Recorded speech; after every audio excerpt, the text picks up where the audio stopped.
It was supposed to be the adventure they'd always dreamed of. 4 friends, one massive canyon, and 2 weeks completely off the grid. Chloe was the one who lit the fire, always with a camera around her neck, chasing down stories that felt important. She sold it to us as a total escape. Before we continue, it would honestly make my day if you'd hit that subscribe button. Also, I'd love to know where you're tuning in from, so please drop a comment below. No work, no classes, no deadlines breathing down our necks from a computer screen. I was her boyfriend, Liam, and I didn't take much convincing. I was training to be a wilderness guide, and I saw the Grand Canyon as more than just a pretty picture. It was a challenge, a place where I could really test my skills. Noah was hesitant at first. He was buried in graduate school, his brain always churning with his unfinished thesis and research proposals. But Chloe could talk anyone into anything. One last big adventure before real life takes over, she promised him. And Olivia, Chloe's roommate, and the quiet artist in our group, didn't need any convincing at all. She just wanted to sit and sketch the canyon walls as the sun came up, to get lost in colors that were older than time. We picked a remote trail that snaked far away from all the tourist spots, the kind of path you don't see on travel websites or Instagram. We packed like our lives depended on it. Freeze-dried food, water purifiers, headlamps, and detailed maps covered in Chloe's neat handwriting. Noah brought his drone. I brought a satellite phone just in case, even though we all agreed we wouldn't touch it unless it was a matter of life or death. We left the city noise and our parents' worried phone calls behind, hopped in a rental van, and drove east under a sky filled with more stars than I'd ever seen. The last pictures show the 4 of us smiling in a parking lot at sunrise, our heavy packs resting against our legs, cheap gas station coffee cups sitting on the van's hood. Chloe's caption said, "Into the wild." Grand Canyon bound. That was the last thing anyone ever heard from us. The ranger had a vague memory of us laughing. He remembered me waving off his suggestion about a permit, and Chloe hitting him with a dozen questions about local myths and legends. Nobody was worried. College kids went into the backcountry all the time, looking for some kind of thrill, some story to tell. 2 days later, a huge flash storm rolled through the area. It poured rain into the narrowest canyons, carving new lines into the old sandstone. Other campers took cover, and rangers just waited for it to pass. By the time the sun came out again, the only thing left at our designated campsite was a torn-up tent and 4 names that would soon just be an echo in the silence. Chloe was always chasing something, whether it was a story, a photograph, or just a feeling. She'd been writing for the college newspaper since she was a freshman, the kind of person who would jump right into a protest or wade into a flood with nothing but a notepad and sheer stubbornness. Her parents used to say she burned too bright. I loved that about her, even when it made me nervous. I grew up with dirt under my fingernails and calluses on my hands. The outdoors was my church, the only place I ever felt completely like myself. I'd guided hikes through the Rockies, and I could read the sky better than most people could read a book. I was calm, centered, and patient. But whenever Chloe pulled me into one of her crazy plans, I followed without a second thought. Noah was the one who always overthought everything. He was a grad student in environmental science, completely obsessed with climate data and predictive models. He was endlessly curious, but not exactly brave. He came on the trip partly for a break and partly because Chloe dared him to. He was a city kid deep down, and he worried about everything from blisters and snakes to sunburn and losing cell signal. Still, there was something about Chloe's energy that made him want to step outside his comfort zone, even when his brain was telling him no. Olivia was the quiet observer, the one you'd forget was even there until she showed you a perfect sketch of a moment you never even saw her capture. She was soft-spoken and thoughtful, more comfortable with a paintbrush than with words. She carried her insecurities around like a heavy coat. She wasn't totally sure why Chloe had invited her on this trip, but she was grateful. She wanted to see how the canyon caught the morning light, how it moved across the ancient stone. She wanted to capture the way time itself had carved memories into the rock. Together, we were a strange mix of personalities, held together by Chloe's fierce determination and my steady calm. We had our moments of tension. Noah's anxiety would sometimes clash with my easygoing confidence. Olivia's long silences were a puzzle to Chloe, who never stopped talking. But we laughed a lot. We shared food and told secrets on the long hikes. We were young enough to believe that nothing truly bad could ever happen to us, that the world would just wait for us to be ready. In the photos, we looked just like any other group of 20-somethings trying to find themselves in the great wide open. But the canyon was older, deeper, and a lot less forgiving. And it was already waiting for us. The morning we started our hike, the sun hadn't even reached the canyon walls yet, and the air had a sharp desert chill. Chloe sent one last text to her sister. "No service soon? Love you." Then she posted a picture of the four of us at the trailhead, all big smiles and sun hats, with packs that looked bigger than our bodies. Noah sent his drone up for a few shots, the little machine buzzing over our heads as we adjusted our straps. Olivia was half hiding from the camera, a shy smile on her face. I double-checked our map, tracing the trail with my finger and muttering about where we'd find water and where we should stop to rest. At the campground check-in, we wrote our names in the logbook. Chloe Miller, Liam Monroe, Noah Chen, Olivia Vance. Under the line for expected return, Chloe had scribbled July 12th, give or take. We had no idea that one day people would circle those names, run their fingers over our handwriting, trying to find some meaning in such an ordinary act. The trail took us deeper that afternoon, away from the crowds of tourists and the sound of car doors slamming shut. We walked past ancient rock carvings, through areas of rockfall, and into little pockets of shade where the air was cool for a moment. I pointed out lizards, desert flowers, and the distant cry of a falcon. Chloe balanced on a narrow ledge to get the perfect picture. Noah worried out loud about the cloud cover, checking his weather app over and over until the signal bars finally vanished. Olivia hung back, her sketchbook tucked under her arm, stopping every now and then to draw the sharp edge of a cliff or the curve of a dry riverbed. We set up camp that night in a small alcove, partly shielded from the wind. The drone captured us as the sun went down. 4 small figures silhouetted against the glowing red rock, our laughter barely audible over the hum of the drone's blades. In the video's final moments, Chloe waves at the camera, her mouth open in the middle of a laugh, while I work on setting up the tent. Noah is clapping sand off his hands, and Olivia is kneeling to put her pencils away in a worn canvas case. That was the last time anyone would see us whole and together before the canyon pulled us into its silence. The ranger on patrol that night remembered hearing us, the sound of our laughter drifting across the rocks on the dry wind just before it got dark.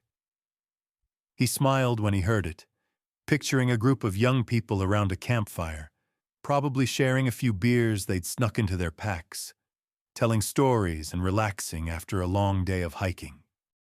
He had no idea we were the same 4 people listed on the check-in sheet from that morning. To him, we were just voices in the dark, Another brief echo in a place that was full of them.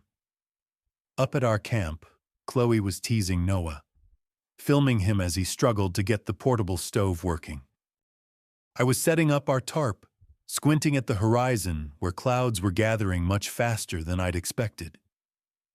Olivia sat cross-legged near our fire pit, her sketchbook open, her hand moving quickly to capture the changing light.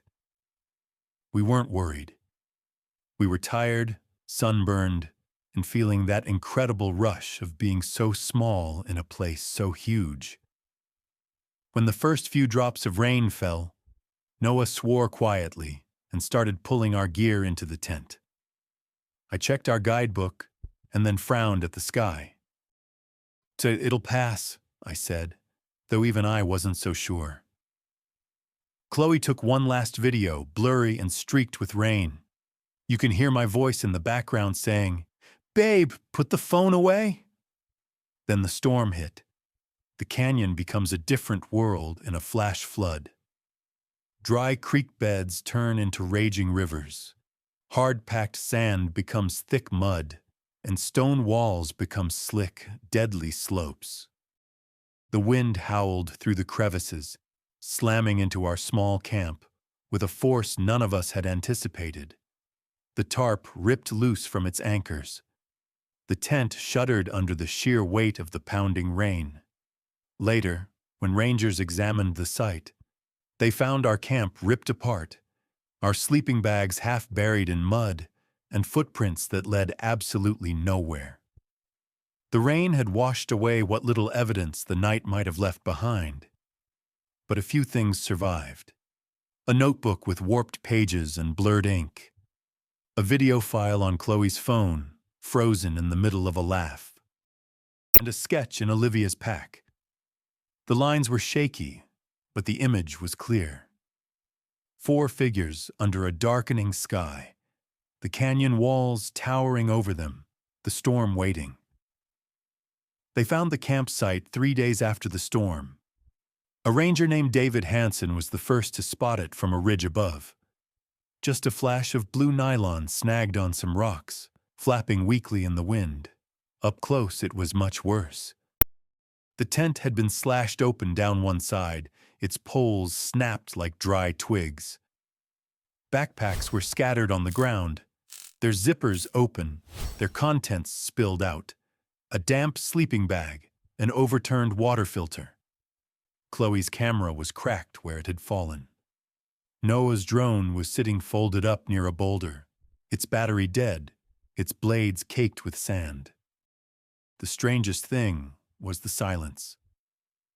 There were no footprints, no drag marks, no signs of a struggle or a retreat.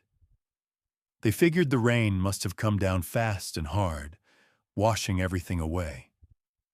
But the area right around the tent should have held something, even a scuff mark or a disturbed patch of gravel. Instead, it was like the camp had just been abandoned in a rush, its owners simply vanishing. Olivia's sketchbook was found under the tarp, its pages damp and curled at the edges. Inside, rough pencil sketches showed little pieces of our last day. A ridgeline at dusk, a half-finished drawing of my profile, a sketch of Chloe laughing with her eyes squeezed shut. There were no drawings from the night of the storm. Hansen radioed it in. By that evening, the parking lot at the canyon rim was swarming with vehicles. Park Service trucks, local sheriff's cars, search and rescue vehicles with their engines humming. Flashlights cut through the darkness, and voices were sharp and urgent as people unfolded maps across the hoods of their cars. The families started arriving before dawn, their faces pale and tight. Chloe's mother kept repeating, "They're probably walking out right now. They're probably fine." Noah's father clutched his son's water bottle, his knuckles white, and just stared down into the canyon as if he could force it to give up its secrets. The sun rose, pink and indifferent, spilling light over the sandstone and making the shadows below even deeper. Somewhere in those shadows, they told themselves, 4 friends were just waiting to be found. The first helicopters took off at dawn, their blades slicing the silence into pieces. From the air, the canyon looked like it went on forever. A maze of ridges and ravines, red rock stretching out into the distance. Search teams on the ground watched them, their eyes on the sky as if the answers might just fall out of it. They brought in dog teams, their paws scrambling over the slick rock, their noses pressed to our shirts, hats, anything we'd left behind. They picked up a scent at the campsite, circled for a bit and whimpered, but there was no clear trail to follow. River patrols searched the Colorado, checking every little cove and bend for anything that might be floating. A shoe, a piece of clothing, a body. The canyon gave them nothing. Reporters started gathering at the rim by the second day. Their cameras were pointed at the grieving families. Anchors narrated the unfolding tragedy in serious, practiced voices. Chloe's sister held a photo of the 4 of us, the one from the trailhead. Noah's professor issued a statement. My mother walked to the edge and just stared until a ranger gently led her away. Olivia's father was the first one to lose it. Why aren't you down there? He screamed at the search coordinator. Why aren't you in every single damn crevice? Nobody had an answer that could satisfy him. As hours turned into days, the search area got bigger. Helicopters flew farther out. They called in expert climbers to check ledges, overhangs, and caves. Psychics started emailing their visions. Locals offered up stories about places the rangers might have missed. Unmarked trails, old mining shafts, cursed ground. The canyon just swallowed the days, one by one. By the end of the week, the searchers had found a few more things. A sandal near a dry wash. A corner of Olivia's hoodie snagged on a bush. But there was no sign of the 4 of us. At night, the families would huddle together by the ranger station, wrapped in blankets, their eyes fixed on the dark line of the canyon rim. They prayed, they pleaded, they cursed, and they whispered desperate bargains into the dry wind. And the canyon just kept its silence. By the end of the second week, the official search reports were getting thin. No new tracks, no new evidence.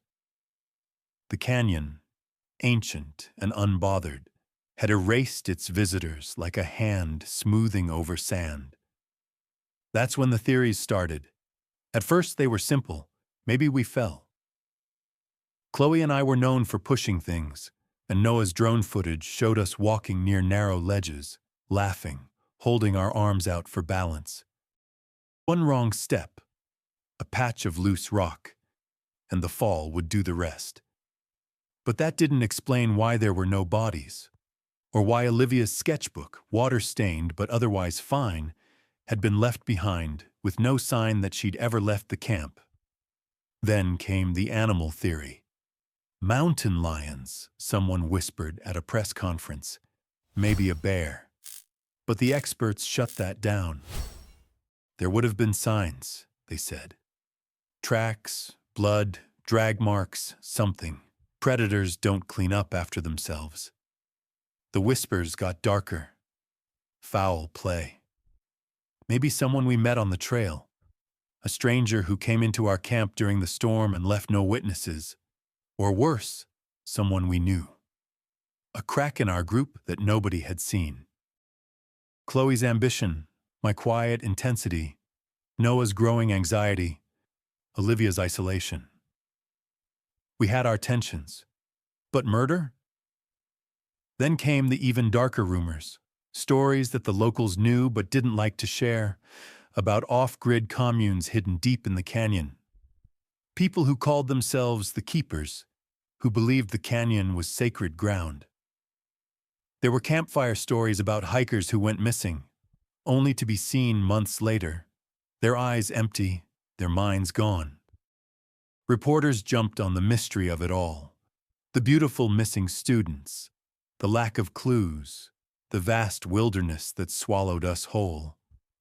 News channels played footage of our families holding hands at candlelight vigils, clips of Chloe's final social media post, and drone shots of the sun setting over the red rock rim. What had started as a search was turning into something else entirely. A story. It was Noah's father, David Chen, who finally broke the media's calm narrative. At first, the families had presented a united front. They wrote press statements together and made public appeals that were hopeful but careful. But by the third week, David was done with being careful. He stood at a podium in front of the ranger station, surrounded by a swarm of cameras and reporters. His hands were shaking as he unfolded a piece of paper. But when he looked up, his voice was strong. "Enough," he said. "Enough waiting. Enough speculation. Our kids are missing, and nothing is happening." Behind him, Chloe's mother flinched and held a tissue to her mouth. My father shifted his weight. His arms crossed tightly over his chest. Olivia's parents weren't there. They were staying in their motel room, avoiding the cameras. David was speaking for all of them, but his anger felt deeply personal. He told them about Noah's childhood, the quiet boy who loved numbers and thunderstorms, who grew up to be the young man standing on the edge of the world with his friends. He talked about the last message Noah sent, a short text. "Made it to camp. Signal's bad. Tell Mom hi." The officials stood off to the side, their faces like stone. The lead investigator murmured something about active leads and difficult terrain, but David cut him off. "You're not looking hard enough," he said. "If these were your kids, you wouldn't have given up. You'd be down in every ravine, every cave, every single goddamn shadow." The cameras captured everything, his voice cracking, Chloe's mother turning away, the frantic scribbling of reporters. That night, every major news outlet ran the clip. The handsome grad student with the worried smile. The grieving father demanding answers. But the canyon didn't care about cameras or headlines. It stayed silent under the stars, waiting just as it always had. In the weeks that followed, it felt like the canyon was playing games with them. A hiker swore he saw a signal flare one evening, a thin red line shooting into the sky near Horseshoe Mesa. Helicopters swarmed the area at sunrise, their blades kicking up clouds of golden dust, but they found nothing. No footprints, no gear, no signs of life. The hiker later admitted he might have imagined it. Then there were the footprints.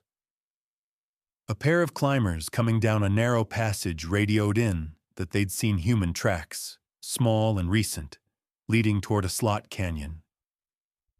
Search teams rushed to the area, a flicker of hope on their tired faces. But when they got there, the tracks led nowhere, just ending suddenly at a slick rock face. Later, trackers said they probably belonged to a lone coyote. A torn piece of a map washed up near the Colorado River, bleached by the water and fragile. When rangers compared it to our maps, the markings matched, the pen strokes were the same. But there was no way to know how long it had been in the water, or how it had gotten so far downstream. Every sighting, every tip, sent a shockwave through the families. Chloe's sister would pace her motel room, her phone clutched in her hand. Noah's parents would meet with the rangers, notebooks ready, writing down every detail. My dad started driving along the canyon rim at night, his headlights sweeping across the darkness, as if he might just catch us stumbling out of the shadows. And Olivia's mother, who had stopped talking to the press, started having dreams about her daughter. Olivia standing at the foot of her bed, soaked from the rain. her mouth moving but making no sound. By the end of the month, even the most optimistic searchers started to admit it. They were chasing ghosts. 6 months later, winter settled into the canyon, softening its sharp edges with a layer of frost. The last of the official search teams packed up, and the final reports were written in dry, clinical language. The families stood together as the lead ranger gave a short statement. No conclusive findings. No remains recovered. Search operations were being suspended until new evidence appeared. The reporters moved on to the next story. The candlelight vigils got smaller and smaller. The missing posters, which had once been taped to every trailhead sign and cafe window, curled and peeled away in the sun and wind. Hikers would sometimes pause at the trail register, their fingers brushing over the 4 names still written there. But mostly, life just moved on. The families didn't. Chloe's mother kept her daughter's room exactly as she'd left it. The pillows fluffed, the curtains open. Noah's parents left his textbooks stacked on his desk, with a bookmark where he'd last stopped reading. My brother took over the wilderness gear shop, but never sold the old, battered pack I'd left behind. Olivia's mother kept the sketchbook by her bed, its pages slowly crumbling. They all grieved in their own ways, but underneath it all was the same raw, open wound. No body, no grave, no final words. Only the endless canyon, holding its silence like a held breath. Sometimes, in the quiet hours before dawn, hikers near the abandoned campsite swore they heard faint laughter or caught a glimpse of movement along the ridge. 4 shapes, blurred by distance and time. But the canyon has always been a place of echoes. It gives nothing back that it doesn't choose to. It was a morning just like any other at the Bright Angel Ranger Station. A pale sun was rising over the rim, coffee was cooling in paper cups, and maps were spread out for the day's hikers. Then the door opened. He walked in barefoot. His jeans were torn, and his skin was burned the color of leather. His hair hung past his shoulders, matted and bleached by the sun. A tangled beard framed a face so thin you could see every bone. For a moment, nobody moved. He just stood there, swaying a little, his eyes scanning the room like someone waking up from a nightmare. The clerk was the first to speak, his voice cautious. "Hey, are you all right, man?" But the man's eyes slid right past him, landing on a framed poster tacked to the wall near the door. It was from 7 years ago, 4 young faces smiling in the desert sun. His mouth moved, but his voice was cracked and dry when the words came out. "That's me," he rasped. "I'm Liam Monroe."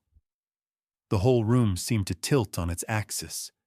A ranger lunged forward just as I collapsed, catching me before my head could hit the floor. Someone yelled for medics. Someone else fumbled with the radio.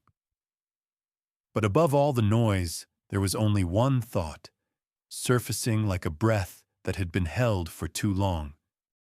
One of them had come back. In the hours that followed, the news spread like a wildfire across the canyon, then to the town, the state, and the country.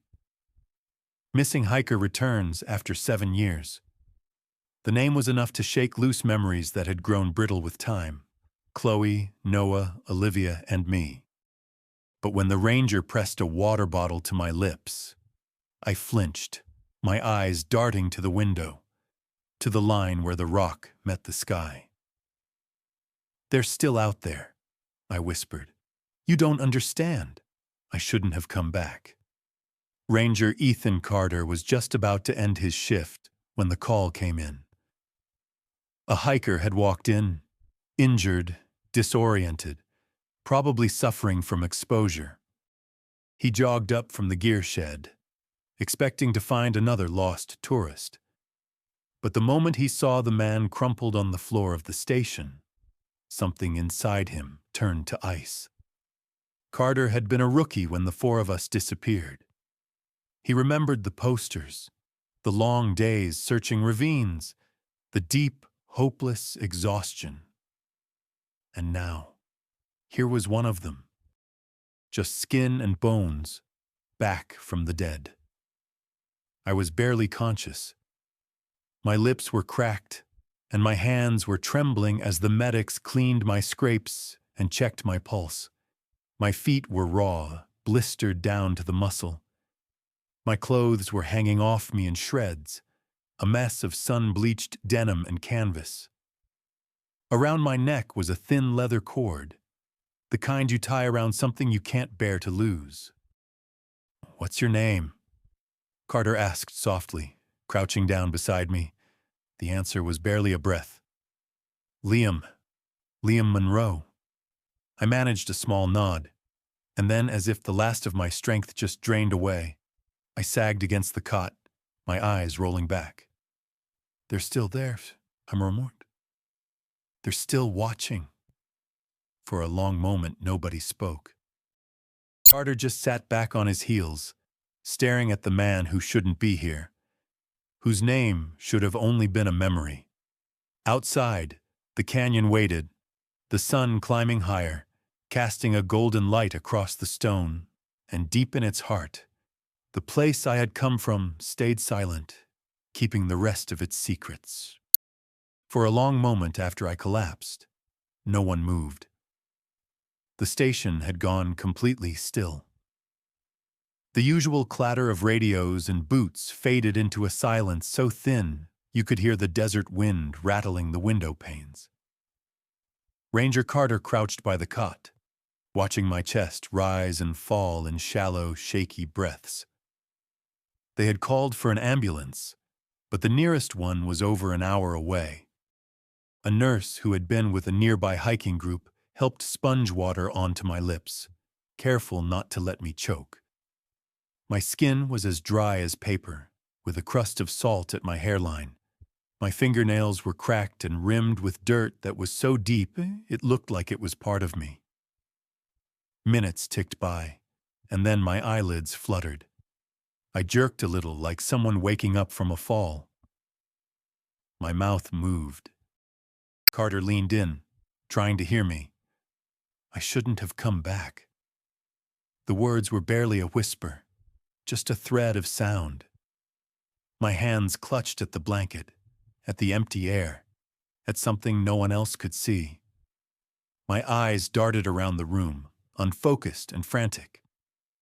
"They're still there. You don't know. You don't know what's out there." Carter tried to calm me down, tried to gently press me back down. But I fought against even that small touch, shaking my head and whispering fragments of words. Chloe's name, Noah's, Olivia's, a string of numbers, a trail name, a warning. Then, as if a fuse had just blown out inside me, I went completely limp. A full-body collapse that left the whole room breathless. When the ambulance finally arrived, they slid me onto a stretcher. The weight of my body was hardly more than the blanket wrapped around me. As they loaded me in, Carter caught one last glimpse of my face. It was slack. My eyes were sunken deep, and somewhere under all that damage, there was the faintest trace of the boy from the photos, the one who was smiling under the canyon sun 7 years ago. At Flagstaff Medical Center, the emergency team had been prepared. They were told to expect long-term exposure, dehydration, possible hypothermia, and trauma. But nothing could have prepared them for me. The bright lights of the ER were harsh on my skin, and every one of my ribs and vertebrae pressed against the sheet. I was malnourished, yes, but not just recently. This was the kind of starvation that had been stretched out over years. My muscles were wasted, and my joints were stiff from overuse. When they cut my hair away, it came off in brittle clumps, damaged by salt and tangled with tiny bits of bark. But what really struck the doctors were the adaptations. My feet were calloused to the point of being like armor. The soles were so thick they had split and healed over and split again countless times. My hands were cracked, my palms layered with old scars, and my fingertips were dulled like worn-out tools. My teeth were worn down from grit, my gums had receded, yet none of it was new. This was survival, not a recent collapse. I drifted in and out of consciousness. My heart rate was fragile but steady. They cleaned shallow cuts, treated infections, and started me on IV fluids. When they tried to check my reflexes, I flinched hard, twisting away from their touch, my eyes snapping open. Wild. In the trauma bay, Dr. Evelyn Reed murmured to a colleague, "It's like he's been feral. Like he hasn't been around people for years." They whispered theories in the hallway. He must have been sheltered by someone, or something. Oh. No one survives that long alone, not in the canyon's backcountry, not without gear, shelter, or a reliable source of water. But I had. And when I finally woke up for real, when they leaned in to ask me the questions that had been waiting for 7 years, I only said one thing. They're still out there.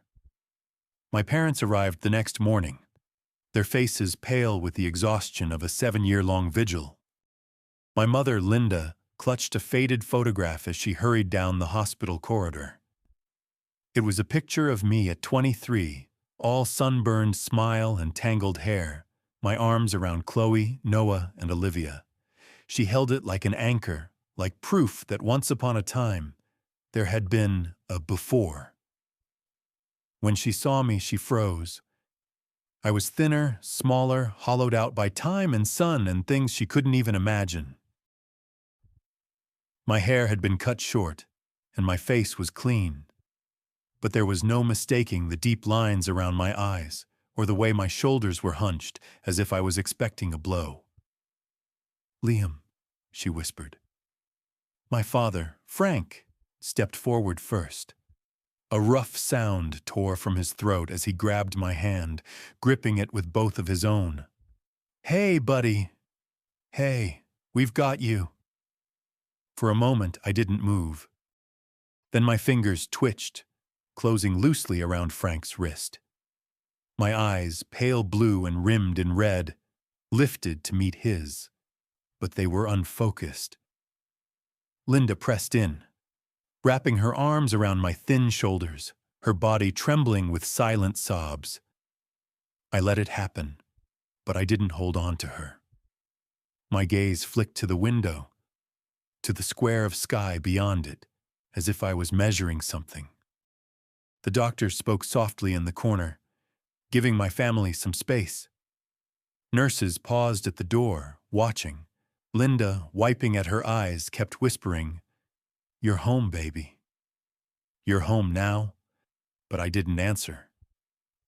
I just stared past them, past the room, as if a part of me had never left the canyon at all. They waited 2 days before they sat down with me. The doctors had advised them to be cautious, warning of trauma, dehydration, and possible dissociation. But the investigators were running out of patience. Detective Grace Miller entered the room first, a recorder in her hand, with 2 federal agents and a local sheriff behind her. I sat propped up in the hospital bed, an IV line taped to my arm, my eyes shadowed and hollow. "Liam," Miller said softly, taking a seat across from me. "I'm glad you're safe. We just want to understand what happened." I blinked slowly, my gaze flicking between them like a trapped animal. "Can you tell us where you've been?"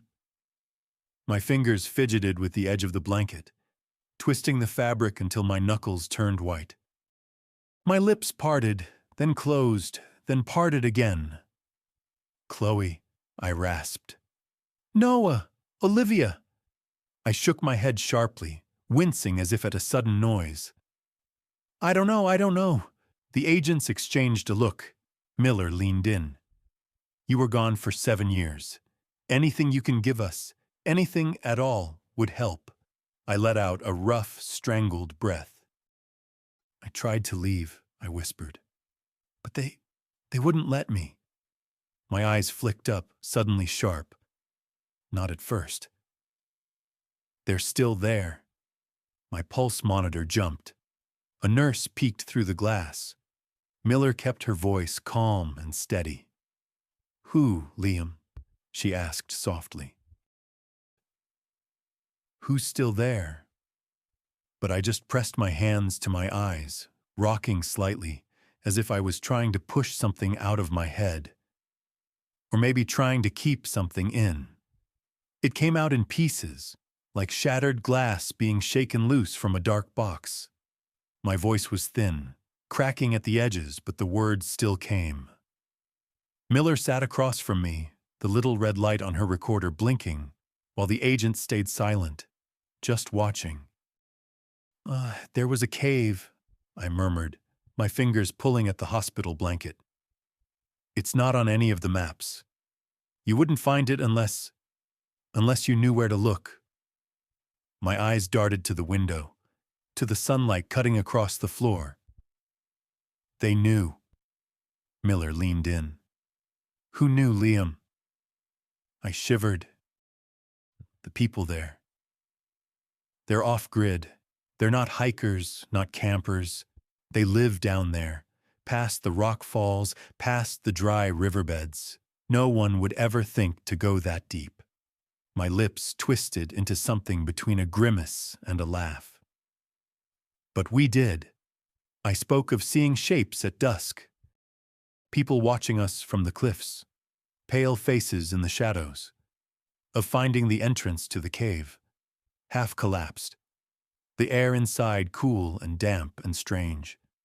Of voices echoing through the stone, soft and chanting, in a language I didn't recognize. "They watched us for days," I whispered. "Before they came for us. Before they took her."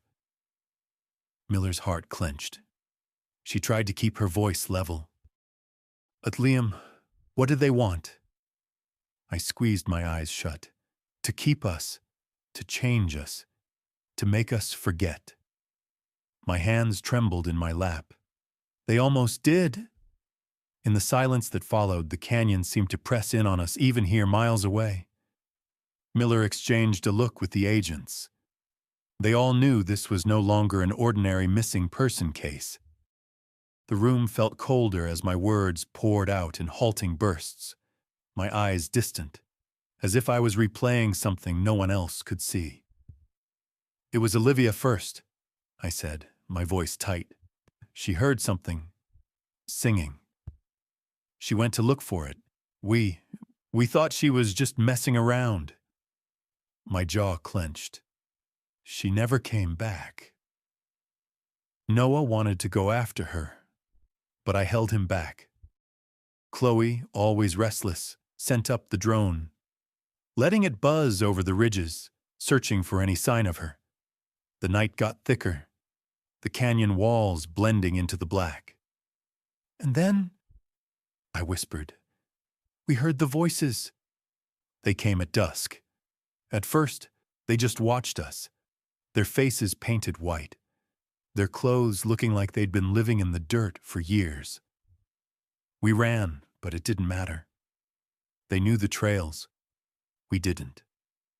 Noah vanished next. One moment he was right behind me, and the next, he was just gone. A muffled shout, and then silence. Chloe fought. She screamed and clawed at the hands that were pulling her backward, but the darkness just swallowed her too. My voice broke. "I should have stayed. I should have fought." Miller's pen was frozen over her notepad. "How did you escape?" I let out a strange sound, a small, hoarse laugh. "I didn't." My gaze locked on hers, hollow and sharp. "They let me go." My voice dropped lower, as if even now, behind hospital walls, they might be able to hear me. "They weren't just drifters," I whispered. "They weren't lost or hiding. Say they chose it.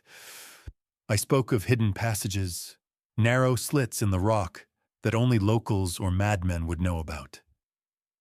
Tunnels where the air changed, becoming cool and damp, smelling of earth and old fires. Inside, the walls were blackened and scratched with markings.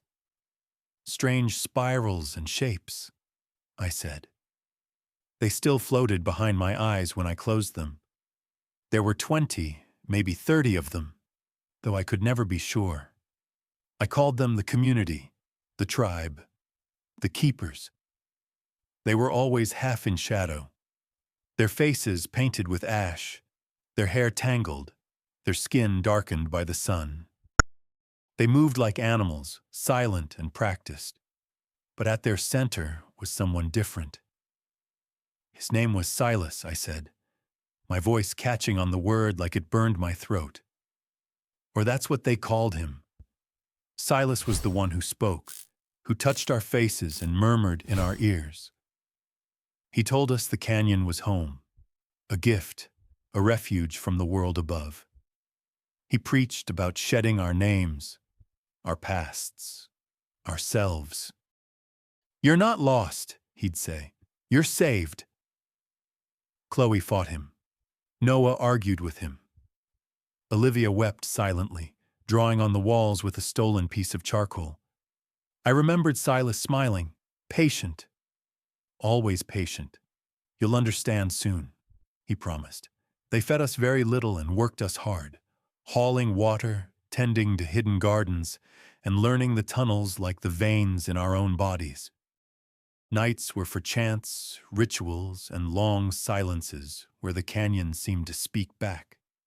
Days blurred into weeks, then months. I stopped counting after the second winter. "Did you try to leave?" Miller asked softly. My eyes flicked toward the window, to the thin line where the canyon sky met the rest of the world. "I didn't try," I murmured. "Not until they told me to. It wasn't a break. It was a release." "They brought me to the rim," I said, my voice as thin as thread. Silas touched my forehead. He told me I was ready, that I could walk between worlds now. My lips trembled. I don't know why me. I don't know why it was only me. Miller sat frozen, her pen motionless. The agents were leaning forward as if they could pull more out of me just by breathing.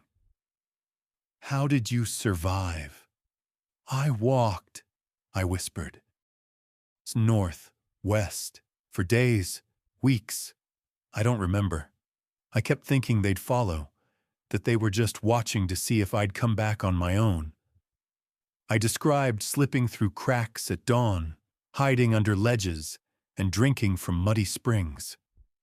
My body broke down, and my mind blurred at the edges, but some thread of will, of instinct, of something I can't name, just kept me moving.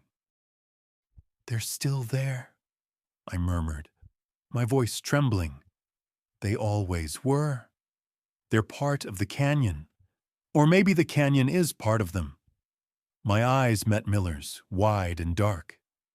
They let me go because they knew it wouldn't matter. "Why, Liam?"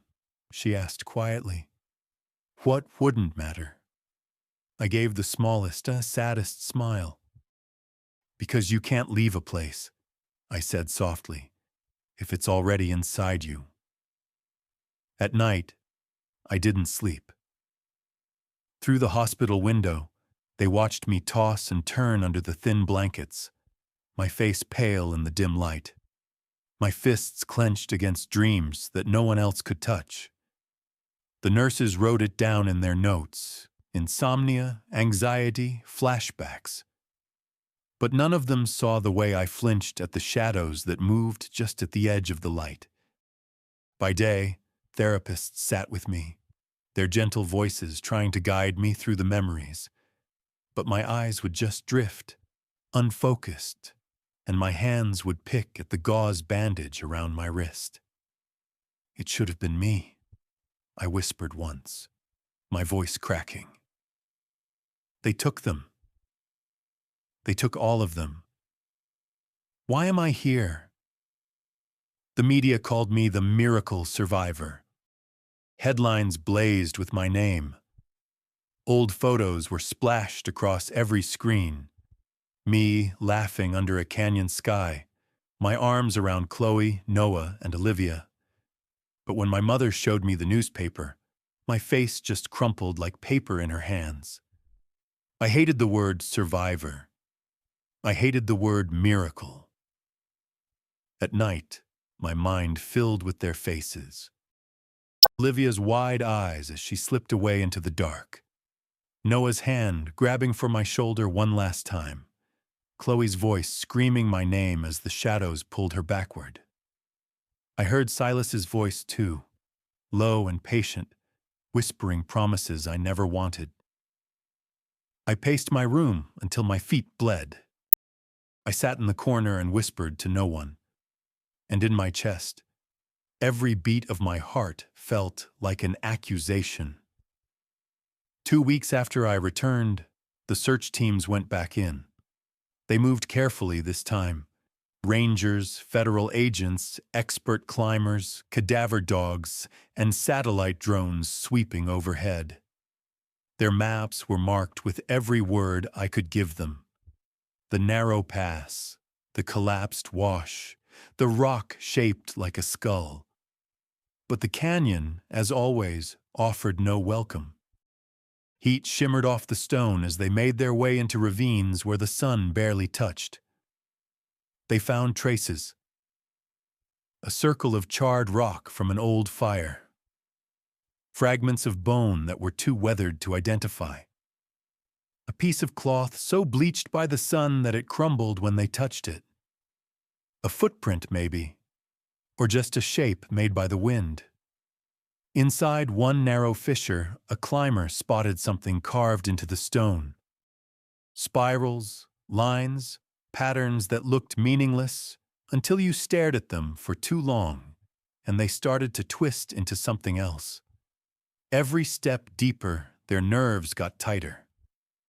Their radios crackled. The agents murmured to each other in low voices.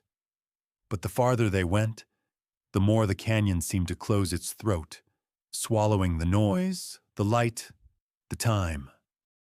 And all the while, back at the rim, I waited, my eyes fixed on the south, my lips moving silently, as if I could feel them down there, as if I knew they were still watching. On the 6th day of the search, just as the team was debating whether to pull back, they found something. A ranger crawling through a narrow side tunnel saw a glint of light. First, it was a small silver shape wedged between two stones. It was Chloe's bracelet. Unmistakable. Thin, delicate, and engraved on the inside with a date and her sister's initials. It was still clasped, as if it had been taken off carefully, not torn or broken. The air in the tunnel seemed to change. They pushed deeper, their nerves buzzing, their flashlights sweeping over every crack and shadow. A few meters farther in, tucked into a hollow, was a faded canvas bag. Inside, there was a cracked water bottle, a handful of colored pencils, and a camera with its battery missing. Olivia's things. The big discovery came later, near dusk. Behind a slab of fallen rock, half buried in silt, was Noah's journal. It was water-damaged but still intact, its pages bloated and curled. The leather cover was worn thin, the strap stretched from years of use. The search team paused. No one said it out loud, but they all felt the same chill. They had found our trail, but they hadn't found our bodies. They radioed it in. At the hospital, I trembled when they told me. I kept whispering, "Don't go back. Don't dig them up, please." But by then, the search had already gone past the point of no return. The canyon, it seemed, was starting to give up its pieces, but only the pieces it chose. Noah's journal was sent straight to the evidence lab, where it was dried page by page with careful hands. Investigators pored over it late into the night, turning each water-streaked line as if it might crack the whole mystery open. The early entries were just ordinary trip notes, little observations, lists of birds, weather coordinates, and jokes about my stubbornness, Chloe's constant picture-taking, and Olivia's quiet sketches. But around the halfway point, the tone changed. First came mentions of feeling like he was being watched. Thought I saw someone near camp last night. Tall, thin, just at the edge of the firelight. Liam says I'm just jumpy. Then came the dreams. Can't sleep. Keep hearing that voice, soft, like it's coming from under the rock. I think Olivia hears it too. She's been drawing circles in the sand. By the last few entries, Noah's handwriting was frayed. The words were crammed into the margins. They're in the caves.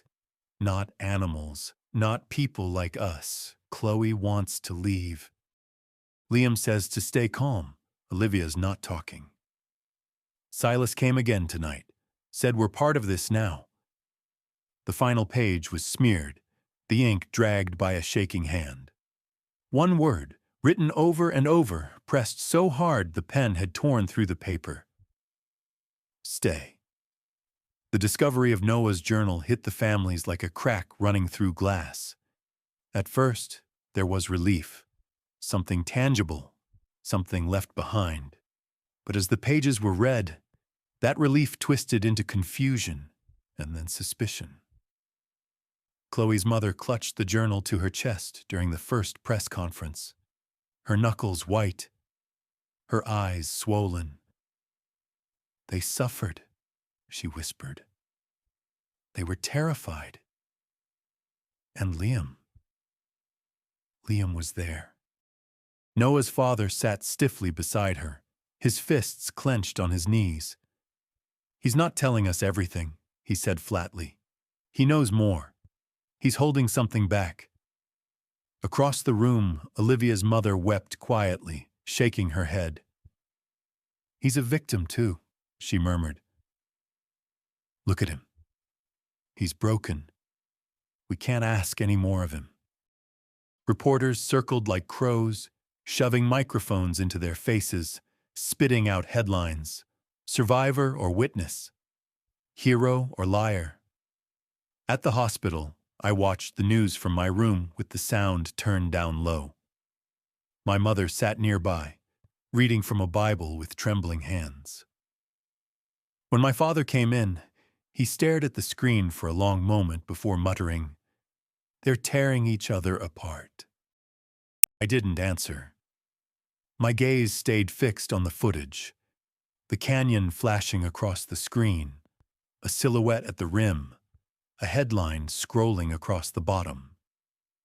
In the reflection on the glass, my own face looked hollow, almost unrecognizable. And somewhere deep in my chest, I felt it again. That flicker of dread, of unfinished business, of voices still whispering my name. At night, my mind would split open. I'd see the fires first, low, flickering, and surrounded by faces. Silas would be standing in the center, his arms raised, chanting words I never learned, but somehow understood. They weren't prayers. They were promises. I remembered the hunts. Stumbling through narrow passages, my hands bloodied from rock and thorns, being forced to chase rabbits, snakes, anything that moved. Hunger sharpened my senses until they were raw, until every sound cracked like thunder in my skull. I remembered Chloe's voice, whispering plans in the dark, shaking my shoulder, her eyes fierce. Noah's laugh, thin and broken, trying to lift the crushing weight. Olivia's sketches, scratched into the cave walls, drawings that twisted into spirals, then into things I couldn't look at without my stomach turning. There were moments of defiance. Chloe slapping Silas across the face, Noah spitting on the ground, Olivia singing softly when they were told to be silent. But defiance, I knew, didn't save them. It only marked them. And in the last days, when the others were gone, I felt the shift. Silas's eyes were on me.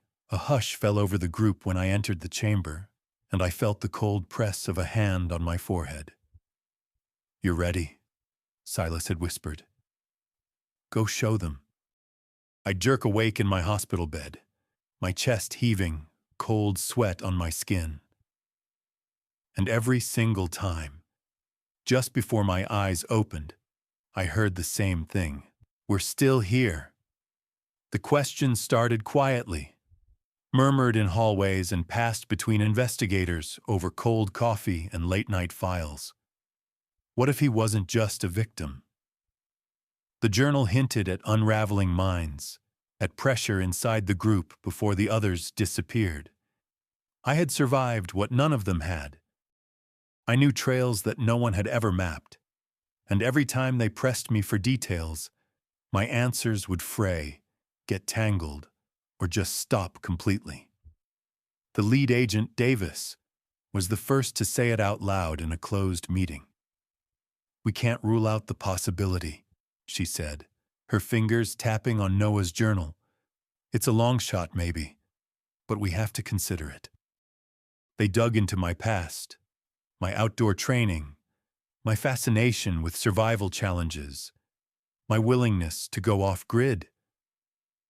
In the hospital, they watched me on the surveillance cameras, pacing, whispering to myself, tapping my fingers to my temple like I was keeping count of something only I could hear. The family split even further. Chloe's mother recoiled at the idea. "He's broken, but he's innocent," she insisted. Noah's father wasn't so sure. "But they needed a leader," he snapped. "Or a scapegoat." Davis requested another interview, but my doctor blocked it. "You're pushing him too far," she warned. "He's hanging by a thread."